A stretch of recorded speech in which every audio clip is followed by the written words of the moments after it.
에스더서에는 참 많은 말씀이 있습니다. 에스더서를 보면 한국 교회의 위기 속에서 과연 하나님의 자녀들은 어떻게 살아야 하는가 하는 것이 명확하게 나와 있습니다.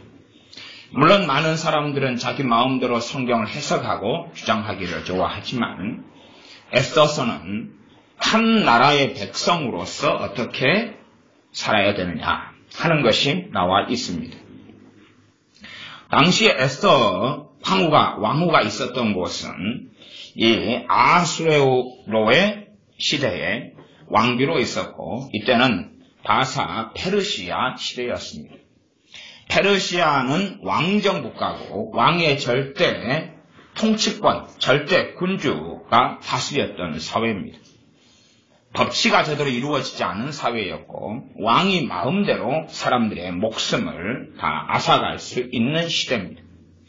그리고 실제로 이 모르드게는 왕궁에서 관리로 있었는데 그는 왕의 목숨을 살려준 적이 있는 사람입니다. 그런데 이제 왕이 정말 높은 고관 대작으로 하만이라는 악한 자를 선택합니다.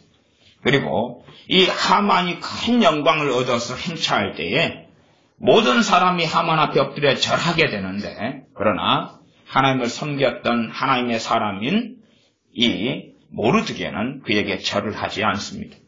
그래서 하만은 심이나 불쾌했고 저 모르드게를 어떻게 해버릴까 하는 증오심으로 가득 찼습니다. 그래서 결국은 선택한 것이 모르드게만 죽이는 게 아니라 모르드게가 속한 그 민족 전체 유다인들을 다 학살해 죽여버리기로 모의합니다. 그리고 왕을 잘 설득하여서 그에게 심지어 돈까지 내어서 유다인 학살 계획을 시행하도록 하고 왕비의 인장을 찍습니다. 그리고 유다인의 학살이 시행되어지는 과정 속에서 에스더 4장이 나와 있습니다. 대한민국은 이제 어디로 갈지 모르는 통전등화의 위기 속에 있습니다. 에스더서는 그렇습니다. 하나님의 백성인 유다인들은 하나님께 엎드리고 통곡했습니다. 대한민국의 위기 속에서 교회는 통곡하지 않습니다. 교회는 울지 않고 목회자들은 정신을 차리지 않습니다. 대한민국이 이제 내년을 장담할 수 없고 내후년을 장담할 수 없습니다. 앞으로 되어질 일은 운명론적으로 정해진 일이란 아무것도 없습니다. 대한민국이 내년에 적과 통일이 될 수가 있고 내후년에 적과 통일이 될 수 있습니다. 정해진 일이란 하나도 없습니다.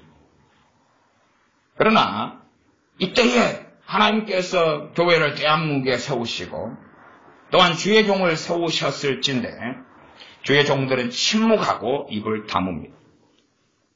온갖 거짓 선동에 넘어가서 심지어 주의 종들조차도 이 국난의 위기 속에 나라를 보호하고 지키는 것이 아니라 대통령을 같이 욕하고 정죄하고 비난하는 데 앞장섭니다.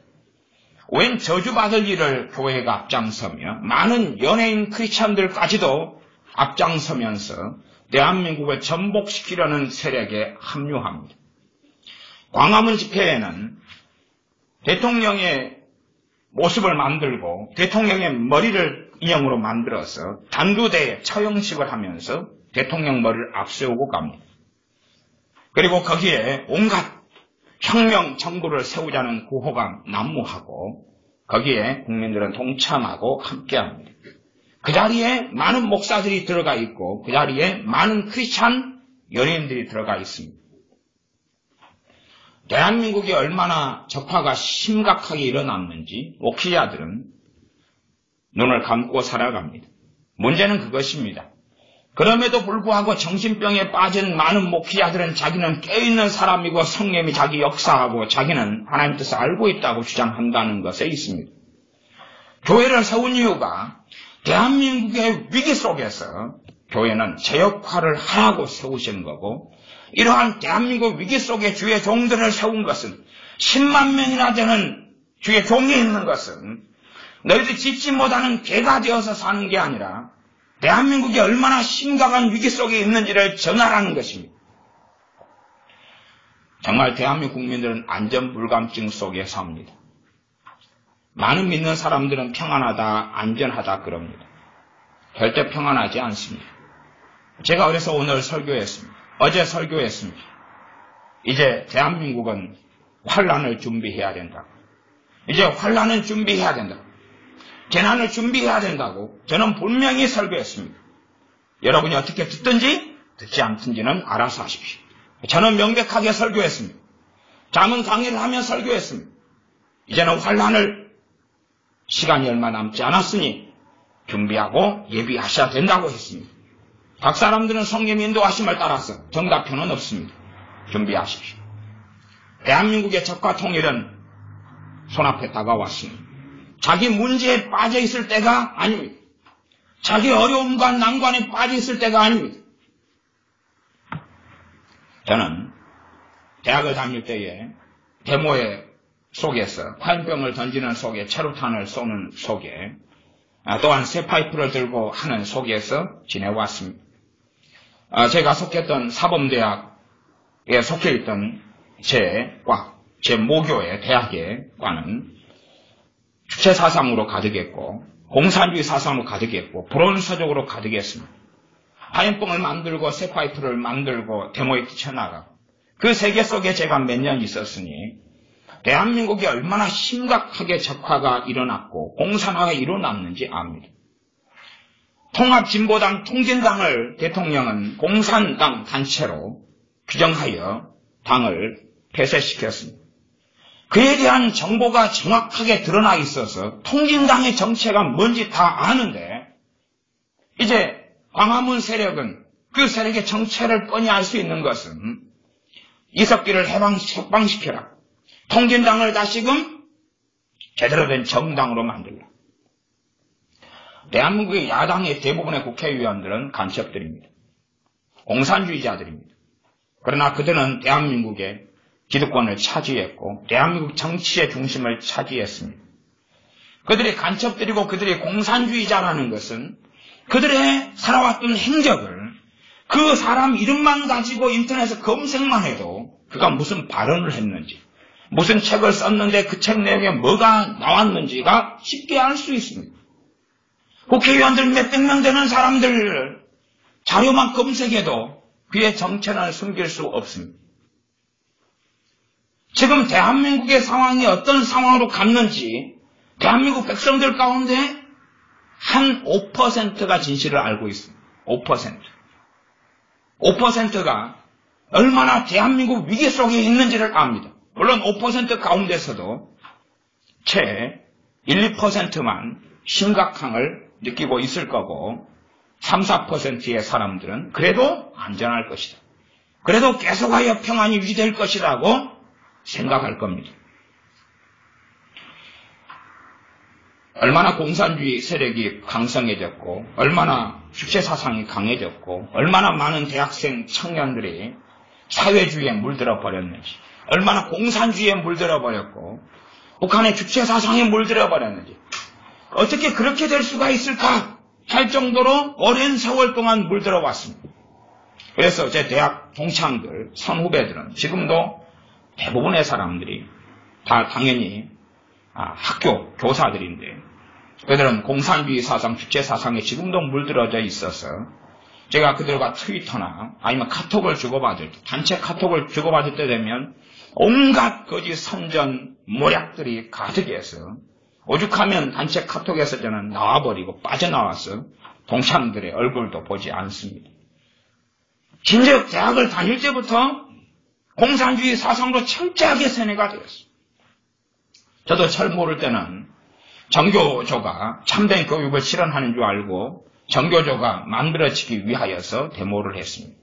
지금은 정교조에 속한 교사가 25,000명이 될 겁니다. 아마 정교조는 불법단체고 공무원 중립법에 어긋나는 단체고 그러나 그들은 자기의 정치적인 목적을 위해 모여서 학생들을 선동하고 역사를 왜곡하는 앞잡이가 되어 있습니다. 그러니 이제 지금의 청년들은 이미 지금의 청소년들은 그들에게 다 세뇌가 됐고 넘어갔습니다. 그러면 대통령이 한 1년을 버텨준다 할지라도 그 이후에는 다시금 김대중이와 노무현을 이어서 이제 좌파의 또 다른 대통령이 공산주의 사상을 가진 또 다른 대통령이 일어나게 될 것이고 대한민국이 걷는 길은 뻔하게 되어집니다. 학교에서 아이들을 교사는 그렇게 가르칩니다. 북한이 핵무기를 개발하고 대륙간 탄도미사일을 쏘고 심지어 잠수함에서 핵무기를 쏘는 기술이 95%가 진척이 되었습니다. 나머지 5%만 남았지. 그러나 안전하다고 합니다.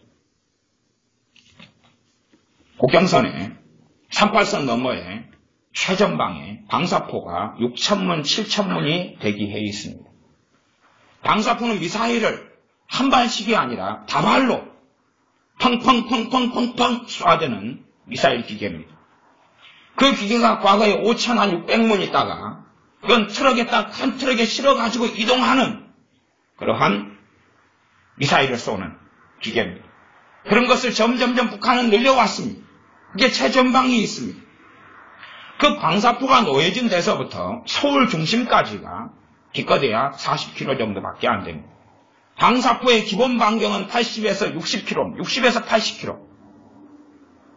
버튼을 누르면 30분 안에 수만 발이 떨어져서 수도권 1,000만, 서울에 있는 사람 1,000만, 수도권 1,200만 이 그 반경 속에 들어가 목숨이 끝장납니다.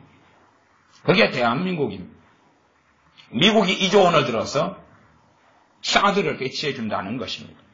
왜? 그 사드는 방사포를 막는 것입니다. 대신에 핵무기는 막을 수 없습니다. 핵무기는. 북한은 계속 아예 개발했고 성공했는데 대기권을 벗어나가지고 들어오는 거예요. 사드가 방어할 수 있는 게 마하 한 5 정도까지밖에 방어를 못하는데 대기권을 나갔다가 들어오면 마하 7 정도를 넘어갑니다.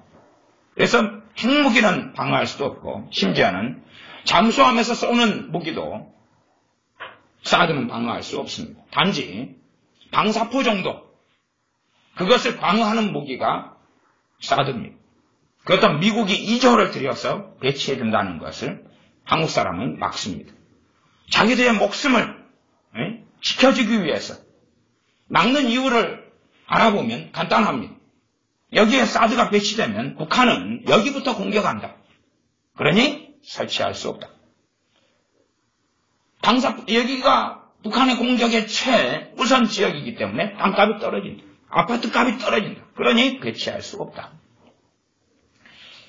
그리고 안전 불감증에 걸려 있습니다. 아무렇지도 않게 느끼는 거죠. 사실은 저는 2주마다 서울에 가서 예배를 드리고 설교를 할 때 되면 들어가기 전까지는 불안함이 있습니다. 다소간의 불안함을 가지고 서울에 갑니다. 그러나 참 신기한 일은 제가 서울에 들어가면 불안함이 사라집니다. 불안함이 사라져. 그리고 설교하고 예배를 인도하고 다시 묘수로 내려옵니다.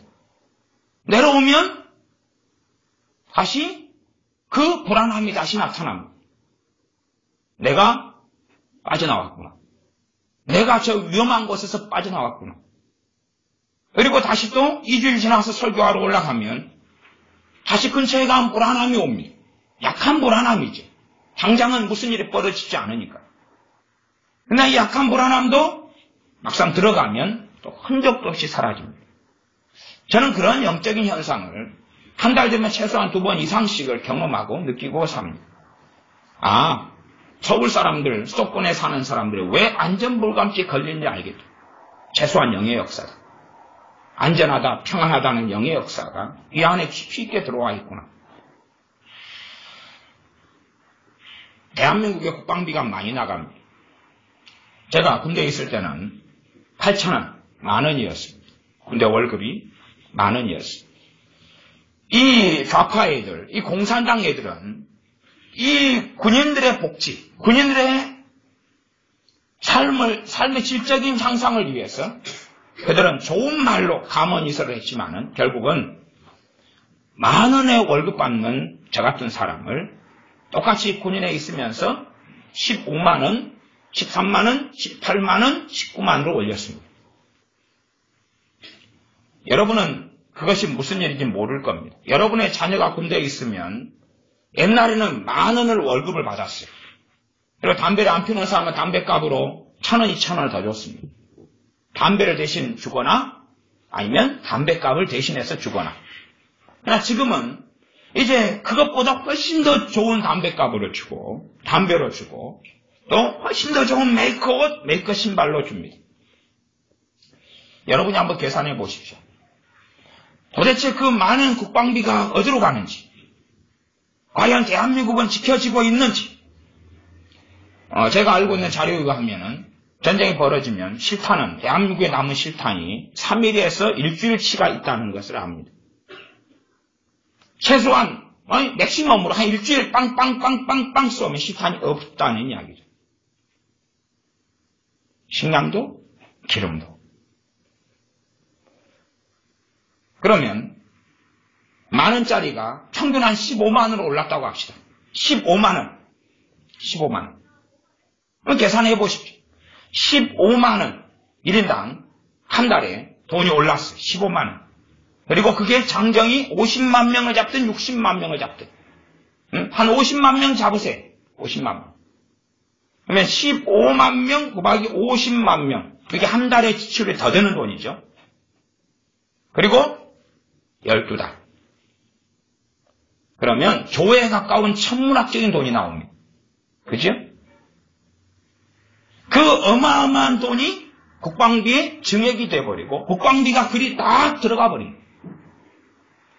그러니 우리가 북한에 비해서 어마어마한 국방비를 사용하는 건 맞는데 그것은 인건비로 다 나가요. 아무것도 없는 거예요. 아무것도 없어요. 이미 군인들의 복지 좋은 말이죠. 좋은 말이죠. 그리고 그 복지의 기준을 높여놨지. 더군다나 어떤 자들은 말합니다. 북한하고 심각한 전쟁의 휴전 상태인데 이제 모병제로 바꾸자. 누가요? 야당들이. 모병제로 바꾸자. 대한민국이 모병제로 바꾸면 누가 군대를 가려 그럴까요? 몇 명이나 가려 그럴까요? 대한민국은 북한에 저항할 만한 국력 자체가 없습니다. 그러나 거짓말을 일삼는 사람들은 대한민국은 충분히 북한하고 싸워 이길 수 있다 그럽니다. 거짓말이죠. 공식적인 데이터가 다 나왔습니다. 공군력이 북한의 몇 분의 몇 밖에 안 되는지, 해군력이 몇 분의 몇 밖에 안 되는지, 잠수함은 몇 대밖에 없고 북한은 얼마나 많은 잠수함이 있는지 다 나왔습니다. 과거에 좌파 노무현이 있을 때 난 결국은 주한미군 철수를 결의했습니다. 그리고 철수를 추진하다가 지금의 대통령이 와서 철수를 연기했습니다. 제가 알기로는 2020년이 주한미군 철수의 해입니다. 2020년. 주한미군이 철수하면 그 다음에는 이제 대한민국은 답이 없습니다. 저는 여러분에게 말씀드립니다. 주한미군이 철수한다는 소식이 들리면 여러분은 피하셔야 됩니다. 주한미군이 철수한다. 평화협정 이야기가 들리고 평화협정을 맺게 된다는 이야기가 들리면 그때는 여러분은 살 길을 찾으셔야 됩니다. 오히려 북한과 대한민국이 전쟁이 벌어지는 건 좋습니다. 그래서 몇백만이 죽어나가든지 그러나 적화가 되지 않을 가능성은 높아지죠. 그런데 평화협정이란 무엇이냐? 지금 현재는 휴전 상태이기 때문에 전쟁이 벌어지면 유엔군의 즉각 참여가 가능합니다. 유엔군의 즉각 참여와 한미동맹을 위하여 주한미군 주둔에 있습니다. 주한미군 주둔 비용이 1년에 2조입니다. 2조 가운데 우리나라가 부담하는 금액이 9천억입니다. 미국이 부담하는 금액이 1조 1천억 원입니다. 그래서 트럼프는 대통령이 당선되면 우리가 빚더미에 올라앉아 있는 국가가 미국이기 때문에 너희가 주한미군 주둔 비용 2조를 다 대야 된다고 이야기합니다. 맞는 이야기죠. 오히려 2조만이 아니라 3조까지 되어줘야 되죠.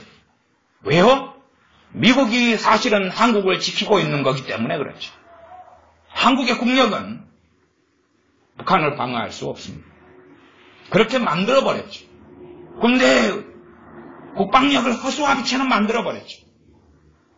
그러나 대한민국이 공산화되기를 원하는 자들은 대한민국은 안전하고 북한의 핵무기는 우리를 위해서 쓰일 거다고. 우리 학교에 다니는 아이들에게 중학생, 고등학생, 초등학생들에게 교사들은 계속 이야기합니다. 25,000명의 정규적 교사들은 이야기합니다. 핵무기가 있어도 이것은 우리를 공격하지 않아. 핵무기가 있어서 통일되면 우리는 핵 보유 국가가 되고 강력한 나라가 될 거야. 그렇게 가르쳐 옵니다. 그러나 절대 대한민국은 강력한 국가가 되지 않습니다. 그 핵무기로 대한민국은 공격을 당하게 됩니다. 그리고 초토화가 되고야 말 것입니다. 김정은이가 어떤 사람인지는 압니다. 그 정도 모르는 사람이 어디 있습니까? 대한민국의 많은 사람이 좌파에 넘어갔고 공산주의 사상을 갖게 되었습니다. 그리고 그들이 정권을 장악해가고 그들이 중요한 요직에 섰고 판사가 됐고 검사가 됐습니다. 또한 그들이 많은 경우 승려가 됐고 천주교 신부가 됐고 목사가 됐습니다. 공산주의 사상을 가진 자들이. 그리고 선동에 앞장섭니다. 뉴스와 미디어와 신문을 장악했습니다. 그래서 문제는 백성들이 거짓을 믿고 살아간다는 것입니다. 이미 광우병 사태 때 그것이 증명되고야 말았지. 얼마나 많은 국민들이 미쳤는지, 얼마나 많은 국민들이 그 광증에 빠졌는지. 그리고 지금은 LA 갈비도 잘 먹고 수입산 소고기를 잘 먹습니다. 없어서 못 먹습니다. 없어서. 저는 농업교육과 출신이기 때문에 어떤 어리석은 사람들이 미국산이나 캐나다산 소고기에 대해서 뭐라고 말해도 그거에 대한 지식을 가지고 있습니다. 또 직접 제가 가서 본 것. 저는 많은 농장들을 돌아다녔습니다. 견학을 다녔고 공부를 했습니다. 많은 농장들. 그래서 파스테르에 납품하는 그런 농장부터 시작했어요. 아니면 좀 가장 적은 규모의 농장까지.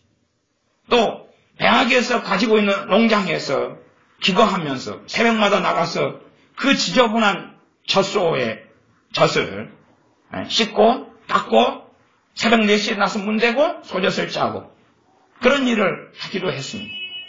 얼마나 대한민국의 소들이 더럽고 지저분한지 그거야 뭐 경험하는 사람들은 압니다. 외국의 소들이 얼마나 깨끗하게 키워지고 그렇게 되는지. 그러나 사람들은 눈을 가리기 좋아해서 진실하고보다는 거짓말에 넘어가서 광우병 사태 때 어떻게 말했습니까? 내 송송 구멍 뻥뻥? 그런 이야기들. 1년이 되지 않아서 95%가 광우병에 걸린다. 그리고 내가 구멍이 나고 죽게 된다. 그렇게 국민들은 선동당하고 속아 넘어갔습니다. 지금은 그때 이후로 얼마나 지금은 미디어를 더 강력하게 장악했는지 온갖 거짓말이 난무합니다. 저는 얘네들이 공산주의자들이 이제는 마지막 이 액설을 밟는 걸로 보입니다. 대통령은 별로 흠을 잡을 것이 없는 사람입니다. 별로 흠 잡을 게 없는 사람. 정말로 대한민국을 지키기 위해서 충성되게 살았던 사람. 또 살고 있는 사람입니다. 그 아픈 몸을 이끌고도 제대로 국정을 수행하기 위해서 행합니다.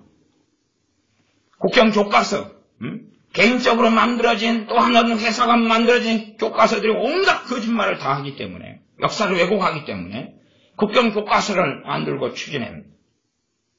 그러나 그것을 막아야 되기 때문에 이미 제 경험하기로는 80년대 후반 되어서는 정교제들, 공산주의 사상을 가진 국사교사들이 대한민국을 장악해버렸습니다. 80년대 후반에까지는.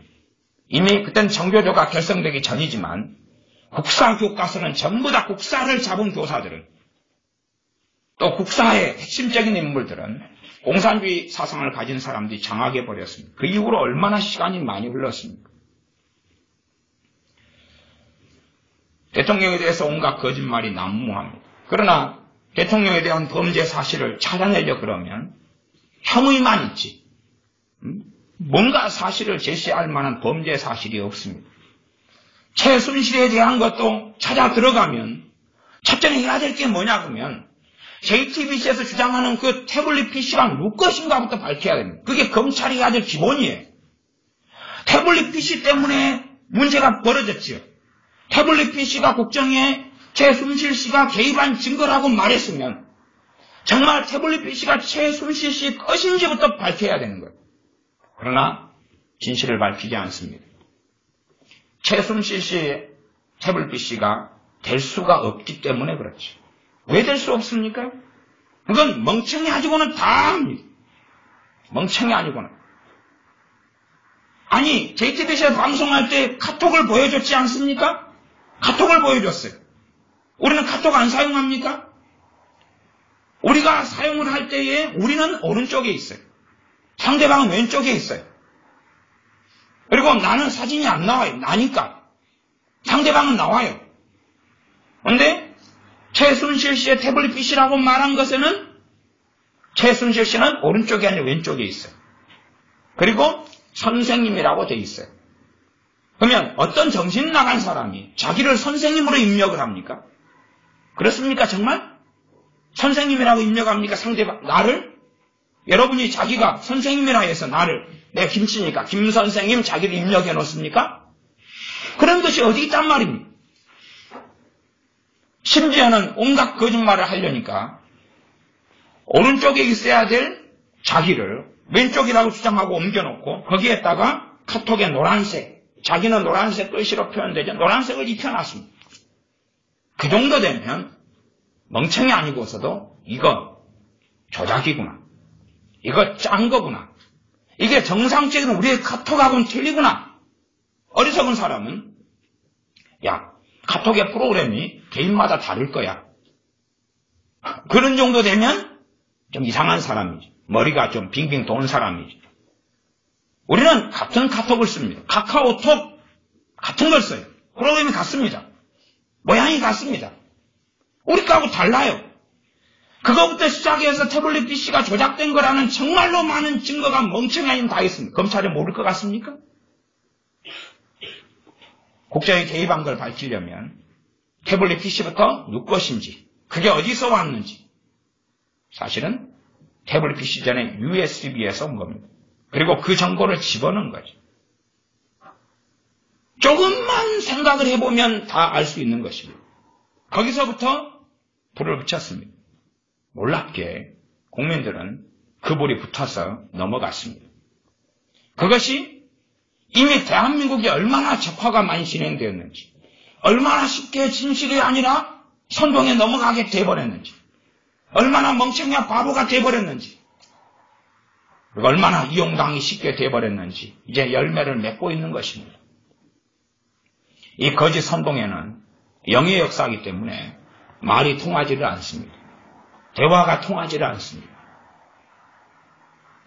간첩이 있고 황장혁 씨가 밝혔을 때 간첩 5만 명, 그리고 간첩에 의하여 끊임없이 지하조직이 만들어져 왔고, 그리고 거기에 공산주의 사상을 가진 사람들은 대한민국에 수십만 명이 넘을 겁니다. 그들이 선동하고 대다수의 국민은 그 선동에 넘어갔어. 공산주의 사상은 아닌데 결론적으로는 공산주의자들이 추구하고 좁는 것에 동의하는 국민들이 절반은 진즉 넘었습니다. 절반은 진즉 넘었습니다. 대한민국 국민이 선택하는 것이 우리의 미래입니다. 우리의 미래가 될 것입니다. 하나님께서 이 왕후 에스더처럼 이때를 위하여 세운 건데 이때를 위해 세운 주의 종들이 침묵합니다. 문제는 왜 모르는가? 육체의 정욕을 따라가는 자들은 진실을 보지 못할 겁니다. 육체의 정욕을 따라 사는 사람들은 대한민국이 어느 현 주소에 있는가를 보지 못하는 겁니다. 대한민국에 전쟁이 벌어진다면 저는 오히려 지금 상황에서는 환영입니다. 1000만 명이 죽더라도. 그러나 평화 협정이 맺어진다면 그것은 끔찍한 비극을 초래할 겁니다. 평화 협정의 정체를 이야기해 드릴게요. 어리석은 사람이 아니면 그게 뭔지를 압니다.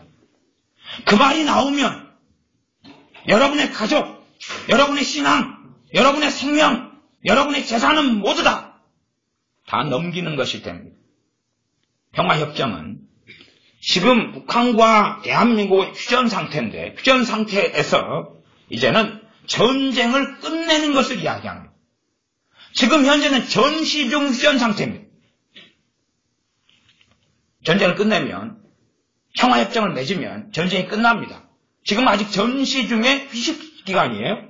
자, 전쟁이 끝나면 자연스러운 그 다음에 전개될 것은 전쟁이 끝났기 때문에 주한미군 주둔할 수 있습니까? 없습니까? 없죠. 그 다음에 북한이 6.25처럼 침략해 옵니다. 땅굴을 이용해서 또 직접적으로 강사포를 공격하고 핵무기를 공격하는 등의 공격을 합니다. 자, 유엔군이 대한민국을 지키기 위해서 올 수 있을까요? 없을까요? 올 수 없습니다. 미군이 대한민국을 지키기 위해서 오기 어렵습니다. 왜요? 유엔군이 개입하려면 과거에 6.25가 벌어졌을 때 유엔군 가운데 유엔에서 대한민국이 전쟁에 참전하기로 결의했죠. 그건 특별한 하나님의 역사였습니다. 특별한 역사여서 소련이나 중국이나 이런 데의 개입을 하나님께서 은혜로 막아주시고 그들이 오는 비행기를 막으시고 등등 하나님의 기적을 통하여 그들이 공산 국가들인데 유엔군 참전에 결국은 그들은 반대할 수 없도록 하나님 막으셨죠. 그래서 유엔군 참전이 하나님의 특별한 은혜로 결정되었습니다. 그러나 이제 평화협정이 맺어지면 그 유엔군 참전은 다 무효가 됩니다. 그러니 다시 유엔군이 참전하려면 그러려면 다시 유엔 회의를 개최해야 됩니다. 안보리를 거쳐야 되죠. 자, 이제는 중국이 유엔군 참전에 찬성할까요? 반대할까요? 반대하죠. 지금 러시아와 중국이 하나가 돼가지고 북한을 통하여 대한민국을 압박하고 대한민국을 삼켜버리려고 그럽니다. 러시아가 찬성하겠습니까? 푸틴이? 이번에 세계적인 건물이었던 공산주의자가 하나 죽었습니다. 그러면 러시아 대통령이라 그나요? 예? 그 푸틴인가요 지금? 예, 그 친구가 했던 발언을 제가 최근에 읽어보았습니다. 위대한 지도자가 돌아가셨다고 안타까워했습니다. 그러면 러시아의 정체를 알 수 있습니다. 그들이 공산국가는 벗어났으나 그 공산주의 사상은 벗지 않았다는 사실. 과연 안보리에 갔을 때에 유엔군 참전을 결의해 줄까요? 그럴 리 없죠. 평화협정이 맺어지면 거기에서는 이미 끝나는 것입니다. 대한민국은 자국을 지킬 만한 능력도 군사력도 전투력도 없습니다. 대한민국 병사들요? 아무 능력이 없습니다. 1년 반? 2년? 1년에 군대에 있으면서 뭘 할 수 있단 말입니다. 무엇을 할 수 있죠? 멍청이들밖에 없습니다. 유감스러운 일이지만. 저는 군대에 있을 때 여러 부대를 전전했습니다. 여러 부대의 상태를 알죠. 제가 2군 사령부 안에서 근무했고 있었고 5군수 지원 사령부 안에서 있었고 1107 야전 공병단에서도 근무하고 있었고 또 공병학교에서 있었고 당연히 훈련소 논산이니까 논산 훈련소 연무대에 있었고 또한 군종병이었기 때문에 많은 공군부 때부터 시작해서 많은 부대를 다니면서 위문하고 복음을 전하고 살아왔기 때문에 많은 군부대를 거쳤습니다. 군부대 화학부대 안에서도 있었고 얼마나 1년, 2년, 3년 근무하는 걸로는 자기 역할을 수행할 수 없는 그런 무능한 병사들밖에 없다는 것을 왜 모릅니까? 총도 제대로 쏘지 못합니다. 총요? 1년에 몇 발 쏘지 못합니다. 뭐 총으로 해결할 수 있는 시대는 아니죠. 단지 복지만 누리는 것입니다. 제가 폭약을 저는 전문으로 다룬 병사입니다. 그래서 폭약과 지뢰를 전문으로 다루는 병사들이 있는 부대를 공병부대라고 그럽니다. 공병부대에 자대 배치가 되었습니다. 공병부대에서 폭약과 지뢰를 전문으로 다루는 사람들인데 거기에서 하사관들 또한 장교들 병사들 폭약과 지뢰를 다룰 줄 모릅니다. 제가 폭약과 지뢰를 다루면서 특별히 폭약을 전문으로 했는 전공인데 그러면서 제가 1등을 했습니다. 폭약을 제 기수에서는 제가 최고 잘 다루었습니다. 거의 만점을 맞았는데요. 그래서 폭약과 지뢰를 다루는 부대로 들어갔는데 훈련시설에서 훈련하는데 폭약을 제대로 매설하지도 못하고 폭약을 제대로 묶기도 못하고 설치도 제대로 못하는 거죠.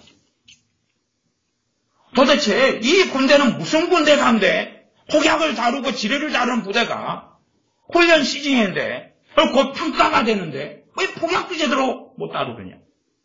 황당한 일이죠. 그래서 제가 항의를 했습니다. 어떻게 이런 식으로 하느냐. 이건 잘못된 방식이고 이런 방식으로 해야 된다. 그런데 어이없게 제가 1등병 때인데 1등병 1호 뽑는가 되는데 그러면 너가 좀 가르쳐주라. 그런 어이없는 것이 대한민국 군대입니다. 그러니까 제가 설명하고 가르쳐줄 수밖에 없었죠. 도대체 왜 그러죠? 아무것도 모르니까. 몇 년을 하사관 했는데 왜 다룰지 모르죠? 아무것도 모르니까. 대한민국 군대는 그렇게 이미 장애인이 돼버렸습니다. 세상 말로는 병신이라 그러죠. 그렇게 되고 말았습니다. 아무것도 할 수 없게 되었습니다. 선발이 다 묶였습니다. 전투력을 상실했습니다. 유감스럽게. 그러나 사람들은 믿고 있죠. 국민들은 믿고 있죠. 안전하다고 평안하다고. 평화협정을 이제는 계속하여 야당 의원들과 핵심되는 사람들이 주장합니다. 그러나 그것을 듣고도 그들의 정체를 국민들은 알아채지 못합니다. 그들의 평화협정을 주장하고 이번에 이 광화문 세력이 모인 자들이 핵심으로 주장하는 게 뭡니까? 최순실을 통하여서 대통령이 개성공단을 폐기했다는 겁니다. 개성공단은 어떤 의미였습니까? 개성공단은 북한의 핵무기 자금줄 중에 하나였습니다. 그런데 그것을 가지고 최순실 씨가 국정을 농단했다는 거죠. 얼마나 이상합니까? 통gin단을 해산한 것이 최순실의 국정 개입이라는 거예요. 그 정도 되면 국민은 아하, 광화문에 집결한 세력의 정체가 무엇인지 알아채야 되는 것입니다. 청교조를 해체시킨 것이 최순실을 위한 게임이었다. 아하! 이게 진실이라면, 최순실 여사가 60살인데 충신이었구나. 이 양반은 아예 무슨 국가 무공훈장을 주어야 되구나. 훈장을 수여할 사람이구나. 여러분 이력 썼을 때 누구하고 상의 안 합니까? 상의 안 하고 모든 걸 혼자 할 능력이 있습니까? 정말 대통령이 최순실 씨하고 뭔가를 상의했다 해도 그것이 범죄가 됩니까? 여러분이 교통사고 나서 누군가에게 지금 이 사건이 벌어졌는데 이걸 어떻게 해야 되냐고 뭔가를 아는 사람이 연락하는 게 범죄가 됩니까? 혹시 그걸로 형사처벌 받으시나요? 여러분이 무슨 리포트를 해야 되는데 여러분이 전문 지식이 없을 때 누구에게 도움을 구하고 하면은 그것은 국정 개입이 됩니까? 혹시 그렇게 생각하시나요? 그래서 국정 개입을 최순실 씨가 했다면 정확한 팩트가 있어야 되죠. 누구를 최순실의 국정 개입으로 장관으로 세웠다든지, 누구를 뭔가 별 하나짜리 별 3개로 만들었다든지, 아니면 누구를 뭔가로 그냥 최고위직으로 5급 공무원을 갑자기 1급으로 만들었다든지, 중요한 차관 장관에 아니면 중요한 인사에 뭐 들어가서 뭘 이거 했다든지 있어요, 없어요? 아무것도 없어요. 아무것도 없어요. 단지 하나 있는 게 이제 미르재단만 파고 있어요. 왜 아무것도 없습니까? 미르재단을 가지고 어떻게 했느냐? 역대 대통령들은 미르재단만이 아니라 더 어마어마한 규모의 재단을 만들었어요. 그리고 돈을 가치했습니다. 심지어 노무현이는 8천억, 문재인이와 함께 이런 검찰 수사가 되는 걸 다 가로막고 있어요. 문제는 백성들은 눈이 가려워졌다는 이야기입니다. 무엇이 참인지, 무엇이 진리인지, 진실인지 관심이 없다는 거죠. 그리고 대통령은 탄핵 직전에 와 있습니다. 대통령이 탄핵하든지 그렇지 않든지 그것을 보면 대한민국의 정해진 미래는 보입니다. 명백하게 내후 외환의 죄가 있어야 되는데 그런 죄가 없는데 대통령을 탄핵하겠다. 그리고 백성들은 지지율이 5%, 그러니까 맞는지 틀린지는 몰라도 그게 맞다고 해도 문제고 틀리다 해도 문제. 정확한 범죄 사실이 없는데 어떻게 대통령을 지지하는 게 5%밖에 안 되느냐? 그러면 이미 대한민국은 갈 때까지 간 거죠.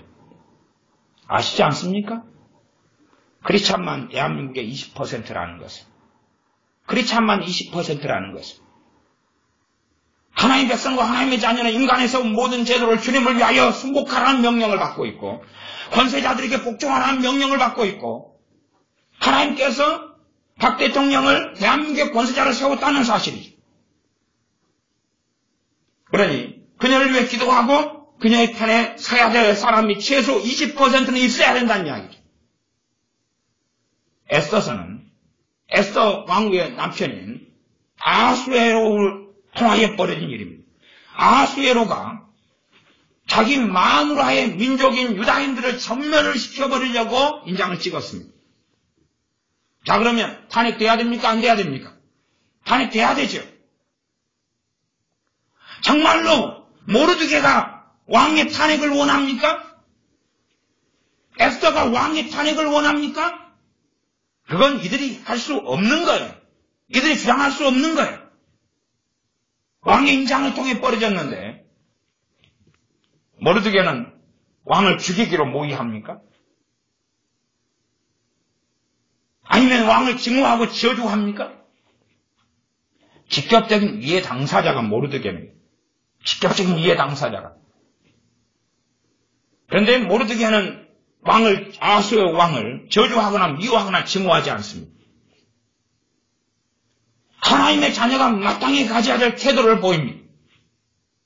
그러나 대한민국 국민들은 자기들 대통령에게 피해받은 것도 없고 손해본 것도 없고 국정을 잘 수행한 대통령을, 그 역대 대통령 가운데 지금의 대통령처럼 깨끗한 사람이 없어요. 비리가 없는 사람이 없어요. 그러나 심지어 개떼처럼 일어나서 대통령의 여동생도, 그의 남편도, 또 그의 친척들도 기회는 이때다 그리고 개처럼 물어뜯고 있습니다. 왜 아무 일이 없을 때는 말을 안 했죠? 왜 평안할 때는 아무 말을 안 했죠?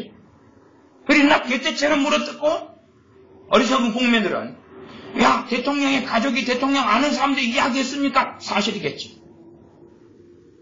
여러분 혹시 형제들하고 항상 사이가 좋습니까? 대부분 형제들과 사이 좋은 사람들은 적습니다. 사이 안 좋은 사람들이 대부분 한국 가정의 50% 이상입니다. 사이가 안 좋습니다. 그러면 내가 힘들어질 때 상대방 가족 형제들은 나에 대해서 안 좋은 악담을 할 것입니다. 내 허물과 내 흠을 들킬 것입니다. 과연 그게 진실입니까? 과연 그게 정답입니까? 그럴 리는 없죠. 그럴 리는 없죠. 그래서 가족의 등원은 들을 수 없는 것입니다. 그게 좋은 쪽이든 안 좋은 쪽이든. 사실 대통령은 나이가 많은 사람이지 않습니까? 60대 중반? 나이가 많은 사람입니다. 그리고 우리 세대나 우리보다 나은 세대들은 대통령과 함께 공인으로 드러난 그녀와 함께 오랜 세월을 살았습니다. 왜냐하면 박정희 대통령 때 영부인이 돌아가신 다음에 영부인의 역할을 박근혜 대통령이 수행했기 때문에 그 20대 그 젊은 나이, 심지어 대통령이 총알을 맞아서 죽었을 때도 먼저 물은 것은 뭐냐 하면 지금 북한이 우리를 공격할 조짐이 있습니까? 없습니까? 그러니까 박근혜 대통령이 했던 이야기죠. 그 젊은 시절부터 드러나가지고 우리 대한민국 국민들은 그녀와 함께 해왔습니다. 그녀가 한 말, 행동들, 살아왔던 삶이 오픈되고 드러나 있습니다. 왜 선동에 넘어가죠? 왜 모략에 넘어가죠? 그것이 대한민국 백성들이 하나님의 심판을 받아도 하등에 하나님께 저항할 수 없는 이유가 됩니다. 많은 사람들 선동에 넘어갑니다. 내가 어떤 사람과 20년을 살아왔고 20년을 봐왔다면 그를 알아야지 왜 모릅니까? 내가 어떤 사람과 10년을 함께 살아왔다면 그를 알아야지 왜 모릅니까? 어떤 사람과 30년을 지내왔다면 그를 알아야지 왜 모릅니까? 그러나 대한민국 백성들은 모른다는 사실입니다.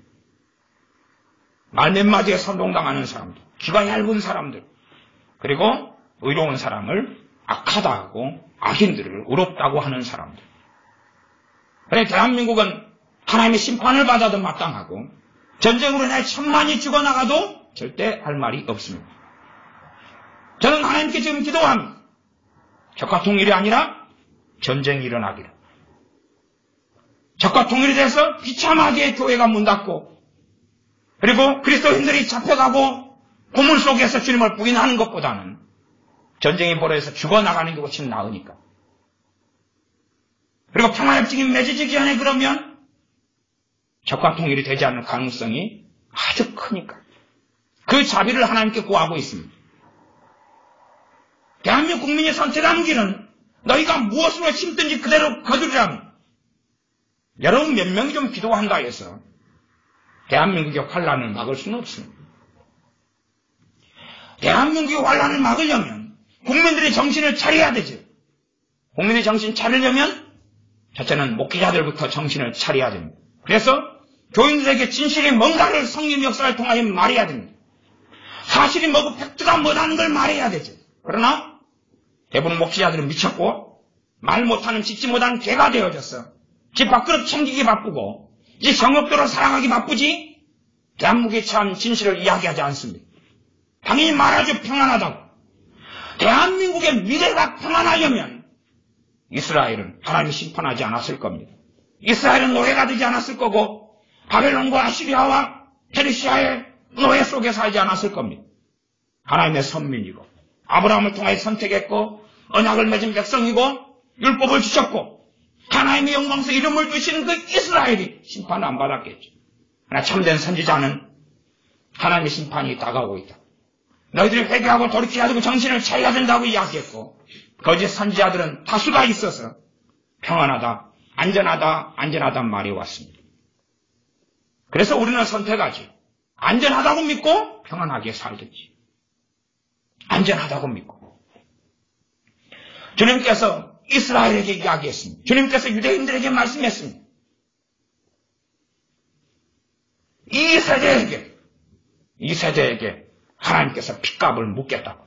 이 세대에게 심판이 도래할 거라고. 너희가 버림받아 황폐하게 될 거라고. 그러나 사람들은 주님의 말씀을 가볍게 여겼습니다. 오순절 성령이 임한 교회, 3,000명, 5,000명이 돌아오는 교회도 주님의 그 말씀을 제대로 기억하지 않았습니다. 그래서 그들은 예루살렘 교회는 신앙을 잃어갔고 믿음이 황폐화돼서 3차전 여행을 마치고 온 사도 바울에 대하여서 오히려 이빨을 갈고 증오심에 불타오른 것이 예루살렘 교회의 교인들 수만 명이었습니다. 이미 그때는 끝장이 나버리고 말았지. 예루살렘 교회조차도 주님이 하신 말씀을 기억하지 않는 거지.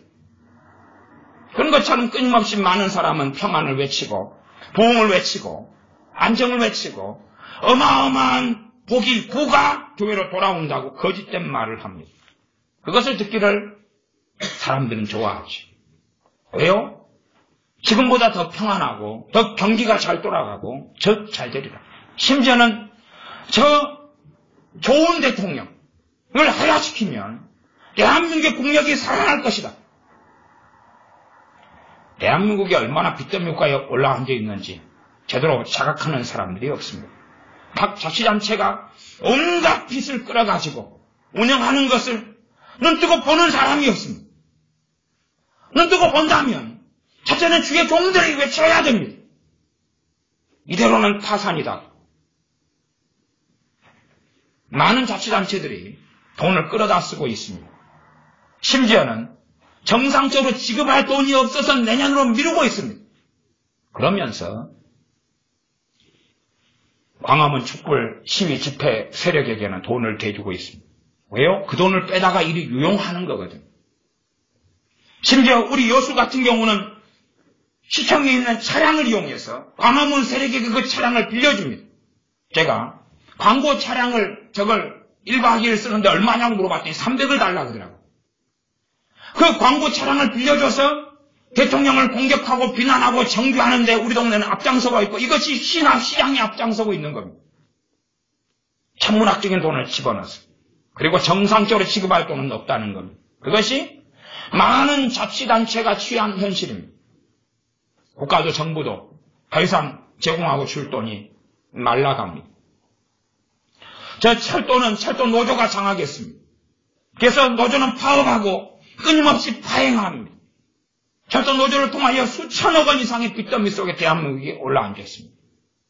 그건 정확한 자료들이 다 나와 있는 바고, 철도 노조 사태가 있을 때 제가 그들을 통하여 얼마나 빚더미가 대한민국에 있는지를 제가 다 이야기했습니다. 정확한 데이터가 있는 것이니까. 그러나 철도 노조는 끊임없이 힘을 장악해서 그걸 통하여 빚더미에 대한민국을 더 앉혀 올리려고 합니다. 그리고 점점점 그렇게 되어져 가고 있습니다. 도대체 대한민국이 어디까지 왔는지. 우리는 압니다. 베트남의 역사적 사실을 가지고 있고, 일본의 사실을 가지고 있고, 독일의 사실을 우리는 직면하고 있고, 캄보디아의 사실을 우리는 직면하고 역사를 다 알고 있습니다. 그러면서도 그들은 그런 일이 벌어졌어도 우리는 안전할 거라고 생각합니다. 하나님께서 이 시대에 에스더의 자리에 세운 사람들이 있습니다. 정말 왕에게 나아가서, 그래서 목숨을 걸고 금식하며 나아가서 자비를 구해야 될 사람들. 대한민국의 미래는 국민이 결정합니다. 그러면 지금의 왕은 이제 아수의 왕이나 대통령이 아니라 국민이 됩니다. 국민에게 진실을 알릴 것이냐. 그러나 사실은 오랜 세월 동안에 국가의 군사력은 주춤했고 꺼져갔고, 그리고 더 깊이 땅굴은 들어왔는데 어디까지 들어왔는지는 알 수가 없습니다. 그러나 최소한 여러분이 베트남 같은 데 가보시면 베트남의 그 파여있는 땅굴이 70년대에 그 북한의 땅굴 기술을 통하여 파였다는 것을 압니다. 왜요? 베트남의 땅굴은 지금 관광지이기 때문에. 그 기술이 70년대. 베트남 공산화가 74년에 되었나요? 그때의 땅굴 기술이 북한의 땅굴 기술로 파진 겁니다. 그때에 몇 킬로를 팠는지를 봐보세요. 땅굴이 없다고요? 김일성이 최고의 전략으로 내세운 게 땅굴입니다. 그러나 사람들은 무지하니 알지는 못하죠. 그리고 북한은 땅굴 파는 기술이 없어. 여러 탈북자가 땅굴을 10년째, 15년째 파다가 살아나와서 탈북한 사람들이 대한민국에 많이 들어와 있습니다. 많이라 몇 명이니까 몇 명. 그런데 진실을 말해도 아무도 믿지 않습니다. 아무도 듣지 않습니다. 당이 없다고 믿는 게 좋죠. 서울의 지하철역을 통하여 땅굴은 다 연결되어 있습니다. 하나님이 잠깐은 막고 계신 거에 불과합니다. 이미 특수군은 다 북한은 준비되었고, 그러나 합리적으로 삼켜버리기를 원하지 전쟁을 원하는 건 아니니까 저는 그렇게 생각합니다. 어쨌든 간에 겉만 누르면 방사포든지 땅굴을 통해서 북한군이 침입해 오는 거든지 간에 대한민국 풍변등화의 위기 속에 있는데 아무 일이 없을 거라고 생각합니다. 아무 일이. 과거에 발견된 제1, 제3 땅굴 말고는 땅굴이 없을 거라. 여러분 혹시 산에 터널 안 뚫으십니까? 서비스제 최고의 골차 기계를 북한이 다 수입해 간 것을 모릅니까? 다 그런 자료가 적나라하게 드러나 있지 않습니까? 얼마나 국민들이 정신을 차리느냐인데 당연히 95%는 정신을 차리지 않습니다. 연예인들 가운데 크리스찬이 있습니다. 95%가 정신을 안 차렸으니 더군다나 5%도 대부분 침묵하니 진실을 알고 있는 사람. 그러면 이번에 누구죠? 그 형제자매 윤복희 그 권사님이 정말 광화문 세력은 마귀 집단이다 이야기했습니다. 윤복희 씨 너무한다. 그 사람이 자기의 에스더의 사명을 감당하고 있는 사람입니다. 차인표 씨는 광화문 집회에 가서 대통령 하야해라고 달라들었습니다. 그에게 준 에스더의 사명을 그는 오히려 마귀 앞잡이가 돼가지고 나아간 것입니다. 그리스도인 예수를 믿는다고 하는 연예인들은 지금 무엇을 하는가? 분명히 정직하게 진실을 이야기하면 그들은 인기를 잃을 것이고 그들은 많은 공격을 당할 것이고 그들의 팬클럽은 떠나갈 것입니다. 심지어 많은 목회자들이 진실을 이야기하면 교인들은 많이 떠나갈 것이고 교회는 분열될 것입니다. 그러나 어떤 사람은 정신을 차리고 엎드리고 기도할 겁니다. 주의 종들은 나아가 그 베스트셀러를 썼던 그 작가 목사님들은 어디에 있습니까? 진실을 언제까지나 외면하고 살 겁니까?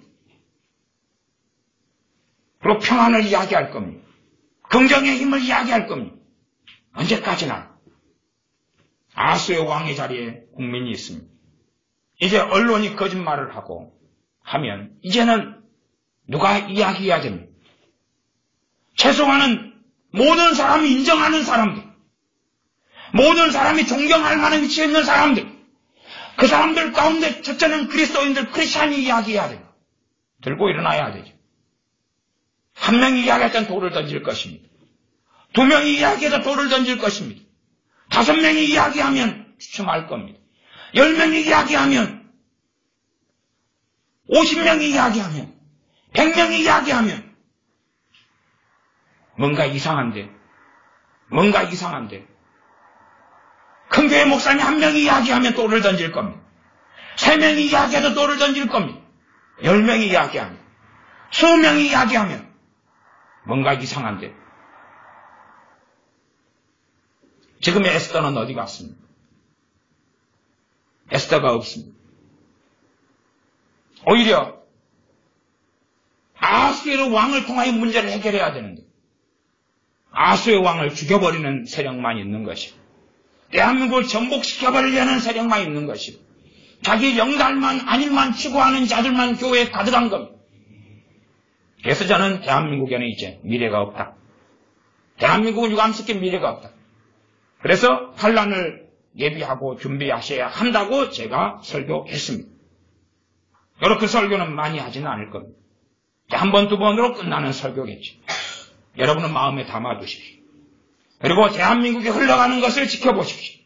어디로 흘러가는지 지켜보십시오. 주한미군이 철수하면 그때는 끝입니다. 미래는 결정되지 않았습니다. 언제 철수할런지 아니면 더 공고해지게 될런지는 모르겠습니다. 그러나 트럼프가 대통령으로 취임한 다음에는 그는 개인의 국가주의 사상을 가진 사람입니다. 사업가고 유명한 사업가고 사업가의 마인드를 가지고 있는 사람이었어요. 미국의 경제부터 안정시키고 미국의 이 실직률이 20%가 넘습니다. 그러나 미국의 뉴스와 미디어는 몇 퍼센트 안 된다고 거짓말을 해왔습니다. 3%, 5%, 7%밖에 안 된다고 거짓말을 했습니다. 그러나 트럼프는 그게 아니다. 실업률이 20%가 넘는다. 트럼프 대통령 후보가 당선된 다음에 CNN부터 시작해서 방송 기자들과 만나서 간담회를 했습니다. 그리고 직접 이야기했습니다. 이 거짓말장이들아, 너희들의 입에서 언제나 진실을 들을 거. 대한민국의 언론이나 기자들은 거짓말장이들입니다. 언제나 그들의 입에서 진실을 들을 수 있겠습니까? 언제나 진실을 알고 있는 그들이 언제까지나 진실을 가리겠습니까? 지금의 거짓 선지자들은 뉴스의 아나운서들이고 앵커들이고 기자들입니다. 그들의 입에서 언제나 진실을 들을 수 있겠습니까? 광화문에 모이는 면적을 제가 면적 이야기를 몇 번 하지 않았습니까? 그 면적, 광화문 면적 아예 10차선을 다 가로막고 대규모 집회를 벌이고 저기 남대문까지 확장시키고 그렇게 해도 진짜 골목까지 잡아줘도 기껏해야 2만 평 나옵니다. 아십니까? 여러분 몇 평 아파트에 사십니까? 여러분의 아파트 평수, 여러분이 20평에 산다고 합시다. 30평. 20평은 너무 작은가요? 허리도 살도 나왔는데, 뱃살도 나왔는데. 30평에 산다고 합시다. 그러면 한 평당 10명을 집어넣으면 여러분 30평 아파트에 가전제품 좀 치우고 냉장고 치우고 한 평당 10명이면 30평 아파트에 300명 들어갑니다. 아시죠? 여러분 아파트에 300명. 그러면 감당됩니까? 안 됩니까? 위에 터져버리죠? 줄입시다. 한 평에 5명으로. 그럼 30명이면 90명 들어가죠. 여러분 아파트에 90명, 30평 아파트에 90명을 집어넣습니다. 감당 좀 어렵지요? 일단은, 그러나 제가 굉장히 마음이 넓은 사람이어가지고, 응? 그냥 한 평에 10명을 집어넣어 주겠습니다. 그러면 30평이면 300명 들어갑니다. 자, 300명 들어간다고 해주겠다, 그 말이에요. 2만 평. 사실은 광화문의 전체 면적 자체가 얼마 나오냐? 9,724평이 나옵니다. 그러나 남대문까지 합쳐주고 골목까지 집어넣어주고 2만 평 주겠다, 그 말이에요. 10명. 20만 나오죠. 여러분 아파트 30평짜리에 300명을 집어넣어버렸을 때, 그러면 100만 명이 모이려면 거기에 몇 명을 집어내야 되는 줄 압니까? 굉장히 제가 마음을 어렵게 써줬습니다. 그러면 곱하기 5죠. 곱하기 5. 그러면 여러분 아파트에 30평에 300명이 아니라 곱하기 5니까 1,500명을 집어넣는다, 그 말이에요. 거기. 그래야지 광화문에 100만이 나와요. 사실은 그것보다 반이니까 여러분 아파트에 3,000명을 집어내야 돼, 30평에. 그래야 나오는 것입니다. 기자들이 과연 광화문 면적을 모를까요? 과연 기자들이 모를까요? 다 압니다. 검찰이 모를까요? 네이버 검색만 해도 평수가 나오는데 그걸 모를까요? 다 압니다. 그래서 이번에 이놈들이 집회에 참여하는 숫자를 뭘로 만든지 압니까? 와이파이 사용수로 잡았습니다. 와이파이 사용수. 와이파이를 가지고 집계를 한다는 겁니다. 여기에 접촉을 몇 명이 했습니까? 기가 차고 매가 차고 순서가 칼을 차고 거짓 깡통을 차는 일입니다. 세상에나. 세상에. 어쨌든 진실을 아나운서가 모를까요? 기자가요? 다 압니다. 다 압니다. 다 압니다.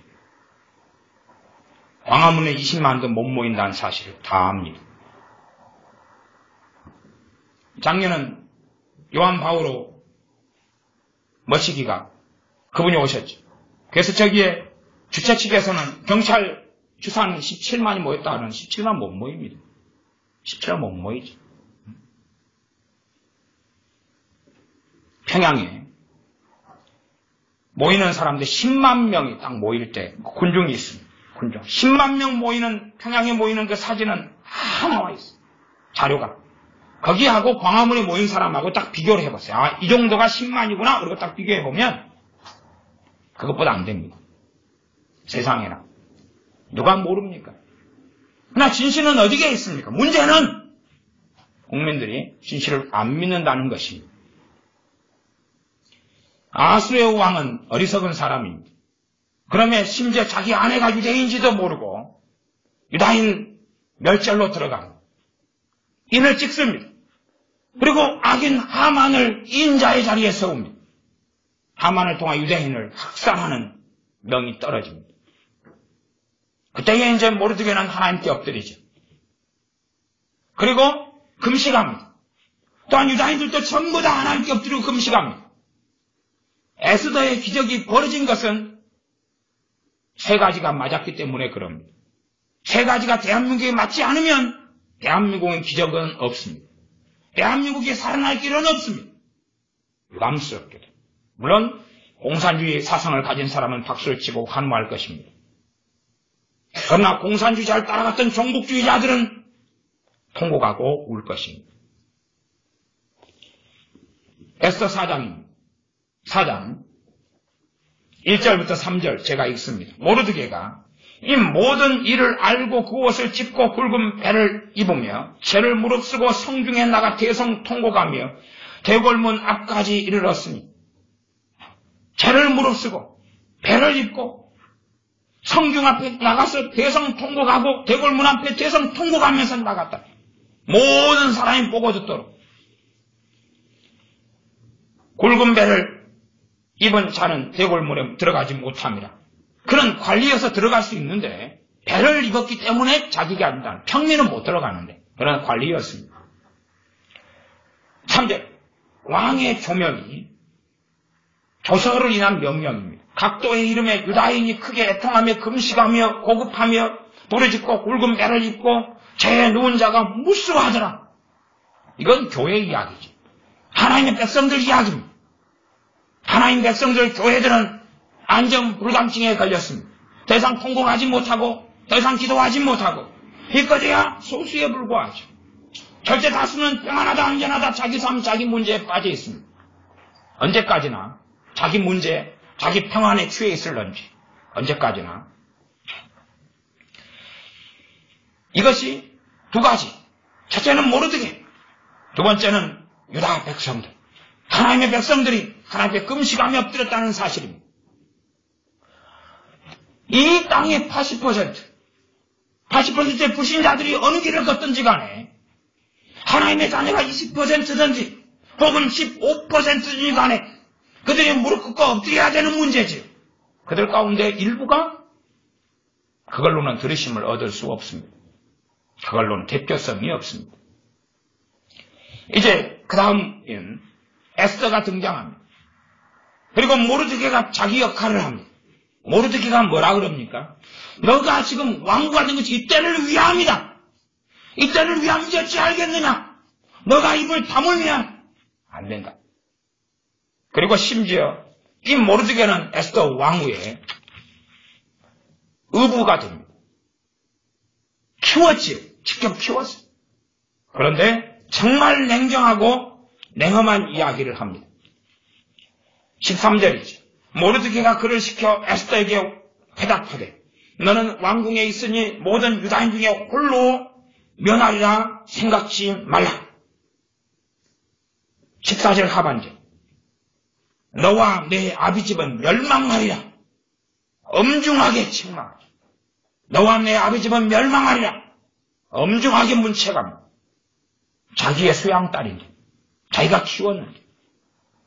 지금은 사랑의 때가 아니라 공의의 때다 그 말이야. 너가 그렇게 행동해도 괜찮아. 너는 피할 수 있으니까 아빠는 너무 기쁘다. 너는 면할 수 있다고 생각해. 어떻게 아버지가 어떻게 해볼게. 우리는 죽더라도 너라도 살아남아서 다시 유다인의 계보를 이어달라. 그게 아닙니다.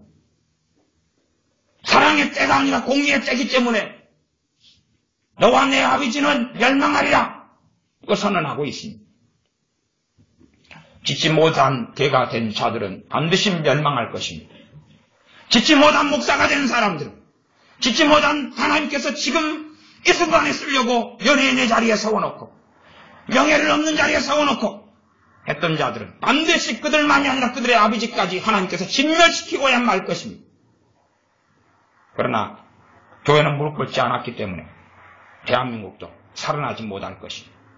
대한민국의 내일은 없습니다. 대한민국의 내일은 없습니다. 대한민국의 내년은 없습니다. 하나님의 은혜로 3년, 4년 연장될 수 있다고 봅니다. 그러나 대한민국은 뻔하게 길을 걸어갈 것입니다. 특별히 하나님께서 미국의 트럼프를 세운 것처럼 은혜와 긍휼을 베풀지 않는다면, 그래서 야당이 원하는 사람이 대통령이 된다면, 그리고 평화협정으로 길을 걸어간다면 그것이 뻔한 수순입니다. 왜냐하면 이미 백성들은 속아 넘어갔기 때문에 그렇습니다. 여러분은 냉엄하게 눈을 뜨고 보십시오. 그리고 여러분이 살기 위하여, 여러분의 가족과 자녀가 살기 위하여 기도하십시오. 깨어 있어야 됩니다. 깨어 기도하십시오. 대한민국이 안전하고 평안하리라 착각하고 기도하지 말고 이제 여러분 자신과 여러분의 가정을 살리기 위해서 기도하십시오. 내가 지금 어디로 피해야 될지, 너희가 이 산에서 핍박을 당하거든 저 산으로 피하라. 주님께서 공생의 세월을 사실 때도 이리저리 피해 다니셨어요.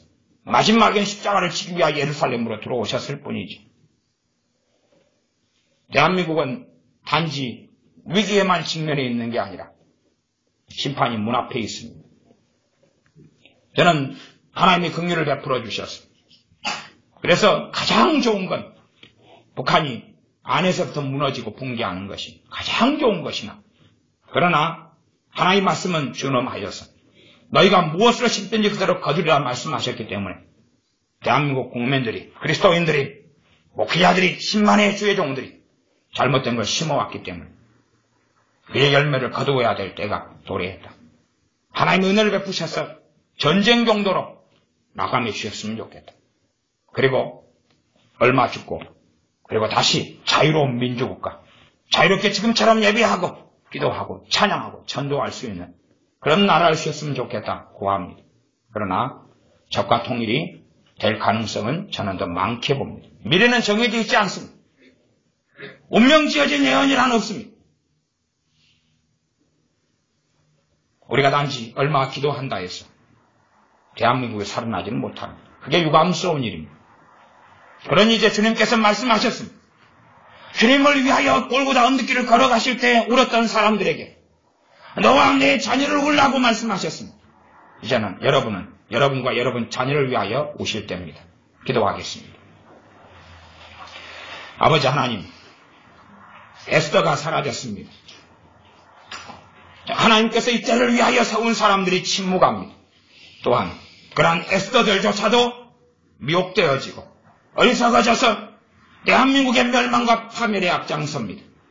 그러함에 우리에겐 소망이 없사오며 오직 주님만이 우리의 소망이오니 그러나 대한민국을 살릴 만한 소망을 기대하기 어렵습니다.